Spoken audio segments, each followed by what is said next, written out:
छतरपुर जिले के खजुराहो में स्थानीय सभागार में जल जन जोड़ो अभियान और परमार्थ समाज सेवी संस्थान द्वारा आयोजित 2 दिवसीय छोटी नदी पुनर्जीवन विमर्श राष्ट्रीय कार्यशाला के दूसरे दिन मुख्य अतिथि राजेंद्र सिंह ने 15 राज्यों से आए जल विशेषज्ञों को संबोधित करते हुए कहा कि 5 जून विश्व पर्यावरण दिवस के दिन से शुरू होगी देश की 51 नदियों को पुनर्जीवित करने की यात्राएं। इसके लिए आज सदन में देश भर से आए जल विशेषज्ञों ने प्रस्ताव पारित किया है। सदन में ये प्रस्ताव भी सर्वसम्मति से पास हुआ कि केंद्र सरकार नदियों के लिए एक स्पष्ट नीति बनाए, जिसकी मांग जल जन जोड़ो अभियान वर्षों से कर रहा है।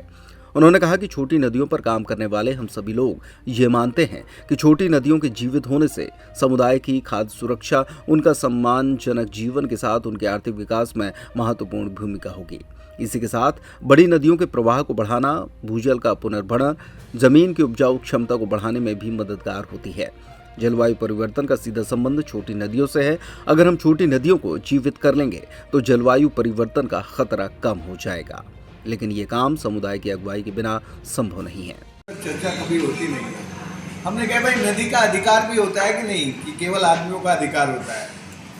तो नदी के 3 अधिकार होते हैं जो मूलतः नदी को ही मिलते हैं। पहला है कि नदी की ज़मीन नदी के लिए होती है।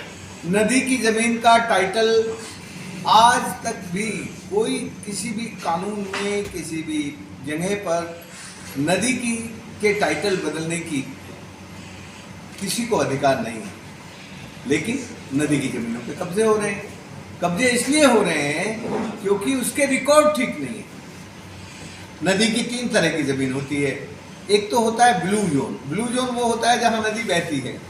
एक होता है ग्रीन जोन, जहाँ फ्लड में पानी आता है, जहाँ 5 साल में एक बार पानी पहुँच जाए उसको फ्लड एरिया कहते हैं। और जहाँ 100 साल में एक बार ऊपर पहुँच जाए उसको HFL कहते हैं, हाई फ्लड प्लेन। तो हमने कहा कि नदी की तीनों तरह की ज़मीन नदी की होती है, उसका वो अधिकार मिलना चाहिए। दूसरा नदी का अधिकार होता है कि नदी अपने जीव के साथ और अपने सिल्ट के साथ जहाँ वो बहती है वो अपने अंतिम पड़ाव तक जाए, जहाँ से उसने शुरू किया अपना जीवन नदी ने, और उसके अंतिम पड़ाव तक वो जाए अपने जीन पूल के साथ, अपनी बायोडाइवर्सिटी के साथ। तो ये दूसरा अधिकार होता है उसका। उसको इस अधिकार को यदि